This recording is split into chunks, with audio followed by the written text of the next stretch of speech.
O ministro da Infraestrutura, Tarcísio Gomes de Freitas, deu bom dia aos brasileiros postando um vídeo das obras monumentais da segunda ponte entre o Brasil e o Paraguai.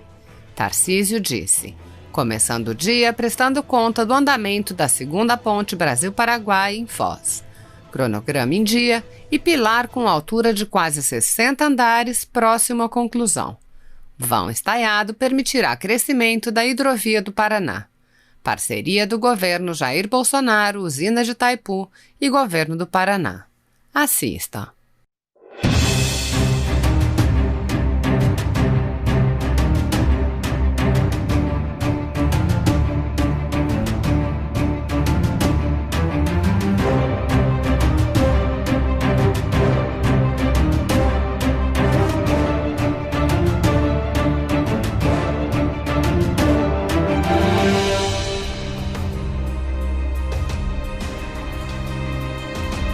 Presidente Bolsonaro, o senhor lembra daquela pedra fundamental que começou ano passado ali para a construção da segunda ponte Brasil-Paraguai? Pois é, a obra está em pleno vapor. Aqui a gente está vendo já a concretagem da caixa de equilíbrio, que é uma das estruturas fundamentais da obra. Lá embaixo a gente já tem os blocos de fundação praticamente prontos, sendo armados, para receber a concretagem. E a concretagem dos blocos já começa na segunda-feira. Então a obra está indo muito bem, a pleno vapor. Em março de 2022 nós vamos integrar a segunda ponte internacional entre Brasil e Paraguai. Ontem, o presidente Jair Bolsonaro postou um vídeo do ministro Tarcísio publicado pela Folha Política. Relembre. Perfeito. Agora, ministro, como é que o senhor está conseguindo dinheiro para isso? O senhor está recorrendo apenas ao Exército para fazer essas obras em estradas? O senhor retomou o asfaltamento, começou o asfaltamento da Transamazônica. O senhor está fazendo obras em estradas no Sul, eu tenho acompanhado. É sempre com o Exército até agora, ou o senhor já está contratando indústrias da construção civil? Não, na verdade, a gente botou muita obra para rodar no Brasil inteiro e basicamente com empresas. O Exército está em 3 obras, está lá na recuperação da BR-222 no Piauí, de Piripiri para Batalha, está fazendo a pavimentação da U63 Pará e andando muito bem. Já fizemos, desde quando o verão começou, avançamos bastante. Estamos chegando quase na metade da minha meta, que é chegar com asfalto até Miritituba no final deste ano, acabar com nunca mais vai ter atoleiro lá na BR-163. É aquela que dava a mesma manchete todo ano. Todo ano, pois é, não vai ter mais essa manchete ano que vem. Acabou. Outro dia eu estava num evento, e aí o moderador levantou a bola para eu cortar. Eu adoro isso. O cara chegou e perguntou para mim o seguinte: quanto tempo, e estava o Rodrigo Garcia também, o vice-governador de São Paulo, quanto tempo nós vamos levar para perceber uma infraestrutura de primeiro mundo, com aqueles trens bonitos e aeroportos e não sei o que e tal? Vocês acham que a gente vai chegar naquele nível europeu em 50 anos, em 40 anos, em 30 anos? E o Rodrigo Garcia disse assim, eu já estava armado igual um potó para responder, o Rodrigo Garcia disse assim, não, talvez 30 anos, talvez não leve 50, porque a coisa está sendo feita e tal, e ele perguntou para mim, quanto tempo? Eu, 3 anos e meio. Mas é isso. Observe, o que nós vamos fazer nas ferrovias. Licitamos a Ferrovia Norte-Sul, 3 bilhões de reais em 1 ano e meio, para ligar Santos a Itaqui.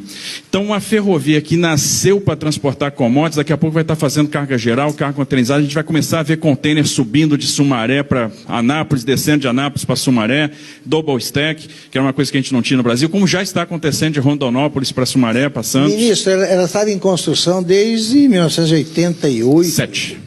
Desde o século passado. Desde 1987. Ela foi pensada primeiro por Pedro II, então ela é bem antiguinha. E agora nós estamos concluindo, Nós vamos fazer a ferrovia de integração do Centro-Oeste. Pô, e como que a gente vai fazer a ferrovia de integração do Centro-Oeste porque não tem dinheiro? Simples. A Vale nos procurou e queria a prorrogação do contrato da Estrada de Ferro Vitória-Minas. Beleza, ok, vamos fazer a prorrogação. A gente muda a regulação no contrato, traz uma regulação mais moderna e mais. Aquela outorga que você ia pagar para o Tesouro, você vai construir para mim uma ferrovia, vai me entregar o ativo pronto. O ativo, quando estiver pronto, é de quem? É da União. Então eu vou estar ligando Água Boa, no Mato Grosso, a Mara Rosa, em Goiás. Vou ligar o Vale do Araguaia, que é uma área ali que tem um potencial de produzir 16 milhões de toneladas de grãos, a gente vai captar 8, 10 na ferrovia. E aí jogar isso na Norte-Sul. E a ferrovia é da União. Quando a ferrovia estiver ficando pronta, o que a gente vai fazer? Vamos licitar a operação dela. E quando a gente licitar a operação, aquilo que tinha o valor presente líquido negativo, em função do risco de engenharia, em função do risco ambiental, etc., passa a ter VPL positivo. Ou seja, a gente faz uma ferrovia, fica com a ferrovia e ainda põe uns 3 bi de outorga no bolso. Olha que legal. E vamos ter mais uma ferrovia. E a gente vai...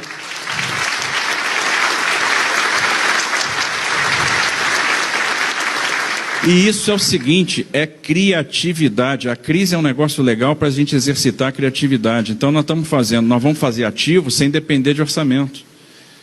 Né? E a gente está trabalhando com bancadas, por exemplo, para otimizar orçamento, porque nós perdemos a disciplina orçamentária, né? O orçamento deixou de funcionar como instrumento de planejamento.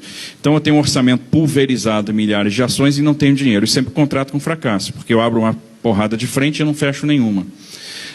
Se a gente fizer um gráfico, né, da maturidade em projeto e botar isso no eixo das abscissas, e a maturidade de licenciamento no eixo das ordenadas, a gente vai ver que a maioria das ações orçamentárias de infraestrutura estão no quadrante, não tem um projeto, não tem orçamento. Se eu não tenho projeto, não tenho orçamento, a pergunta é, por que aquilo está na lei orçamentária? Não era para estar, porque aquilo não vai sair naquele ano. E aí eu tiro até a previsibilidade do mercado. Olha, que licitação que eu vou participar? Porque eu não sei se eu vou receber. Então, a gente tem que fazer um redesenho disso e começar a trabalhar, gastar mais energia na elaboração dos orçamentos. Não adianta o parlamentar chegar e botar uma emenda de 15 milhões de reais numa obra de 700, aquilo não vai acontecer. Então, vamos concentrar nas frentes que estão abertas. É o que nós estamos fazendo hoje no Ministério da Infraestrutura. Por isso que a gente começa a ver muita obra andando, porque a gente está conseguindo concentrar recursos, trabalhando com remanejamentos, convencendo bancada a nos autorizar a fazer esses remanejamentos daquelas emendas para botar o dinheiro aonde a gente tem perspectiva de realmente fechar, né, aquela infraestrutura e pensando naquilo que faz sentido para o Brasil.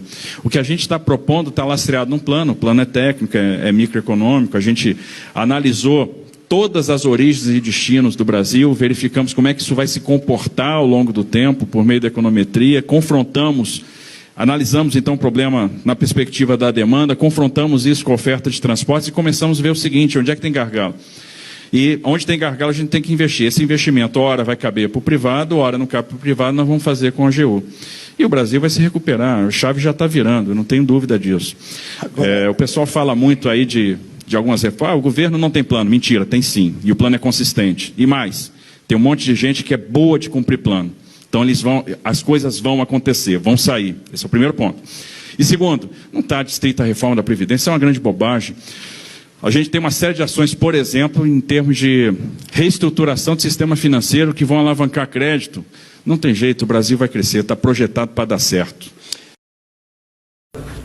Boa tarde. Então, somente agregar que o artigo 53 da Constituição sofreu uma alteração através de uma emenda em 2001. Até então, o texto constitucional dizia que deputados e senadores são invioláveis, civil e penalmente, por suas opiniões, palavras e votos. Para que não houvesse qualquer tipo de dúvida, essa emenda ainda acrescentou a palavra quaisquer. E hoje temos o texto que todos os deputados e senadores são invioláveis, civil e penalmente, por quaisquer opiniões, palavras e votos. Mais claro do que isso, meus caros, impossível. E a única arma que nós temos à nossa disposição para poder trabalhar através da outorga que nos foi dada, através do voto popular, é a nossa fala. Não faz qualquer sentido esse inquérito sobre manifestações antidemocráticas que está atingindo nós aqui dentro do Congresso. E outra coisa, a gente pede sim, porque essa é uma causa institucional suprapartidária, a gente tem que ter o apoio da Procuradoria da Câmara. Eu lamento que o presidente Rodrigo Maia, que ele não seja uma voz mais expressiva diante da quebra de sigilo de 11 parlamentares. Perdão, obrigado, Carlos. Isso daqui, não se engane, amanhã vai para cima de vocês da imprensa. A deputada Bia falou muito bem sobre o PL 2630. Está se criando uma atmosfera em que um projeto de lei vai cercear a liberdade de expressão e está sofrendo críticas da direita, da esquerda, do Facebook, de órgãos de imprensa. Mas eu gostaria de ver mais apoio em relação a esse sentido. Óbvio que nós temos nossa diferença. Vocês sabem que eu sou um crítico de boa parte da imprensa. Mas eu não quero de maneira nenhuma ganhar essa guerra calando os senhores. Vamos para o debate.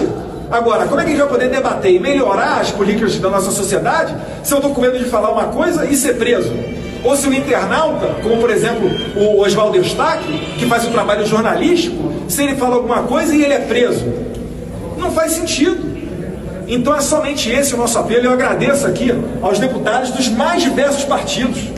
Aqui, às vezes, tem deputado aqui que a gente troca farpa no plenário, mas a gente está aqui hoje, por quê? Porque nós somos maduros o suficiente para entender que numa democracia o direito à liberdade de expressão tem que valer, tem que viger, independentemente da vontade de uma ou outra autoridade.